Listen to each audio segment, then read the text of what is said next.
Napa Valley, one of the most manicured, glossy wine regions in the world. A place where one could spend a day tasting wine at some places and never be entirely reminded of the fact that in essence, this is an agricultural product that comes from the soil. This is not so at Frogsleap, our favourite Napa winery featuring one of our favourite wine people in the world, Mr. John Williams. He does things differently here. Frequently asked about biodynamics because I think it's become a real marketing idea for a lot of wineries. Biodynamics has become the big thing, particularly in this country. You know, it's just weird enough to capture people's imagination. But I've been studying biodynamics now for a number of years. I look at it more as a philosophy of farming than as a method of farming.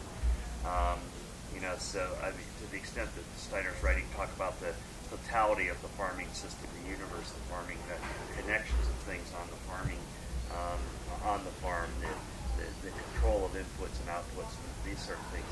These are all things that I have no problem with, and we try to embrace deeply. And we do understand the power of the homeopathic preparations, the BD500, the BD501, and so on. But as specifically or required to use in a farming situation as a method of farming, in other words, I don't totally buy into that. I honestly think that it's almost contrary to the idea of biodynamics, where the farmer is deeply and intimately involved in the fertility of his soils, the ripening, and so on and so forth, and having to routinely or routinely use the biological preps to meet a certification standard or whatever doesn't appeal to us. So again, we buy into the philosophy and the understanding of biodynamic farming, but not the routine or, in my way, regulated use that goes along with that.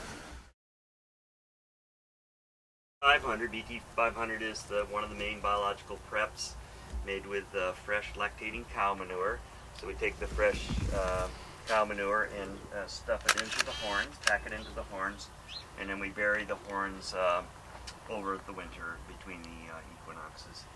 And then it's brought out and stored in the spring. So hold on that little bit for me. So this is the manure after it comes out of the horns, and so you can see it smells, and it doesn't smell like manure anymore. It smells nice. It does smell nice. Sort of earthy. And so this is supposedly supercharged with life energy. And then there's a very see, that takes your glasses right off. Yeah. And you'll be amazingly fertile, although I'll write that for the conversation.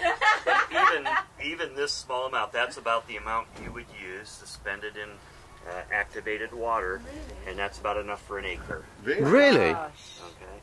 So this is very powerful stuff. Yeah. So, yeah. How interesting, thank you. Yeah. Well, you know, and this is the part that so many people have so much trouble with, because wait, you're taking cow shit and burying it in the ground, and now you're telling me that much in an acre is really going to do any good. And the only counter argument I've ever been able to do that is, I know it seems ridiculous, except when I was a kid, they shot a little something into my arm, and they told me that I'm protected from smallpox for the rest of my life. Am I supposed to believe that crap too? Yeah. So I don't know, you know.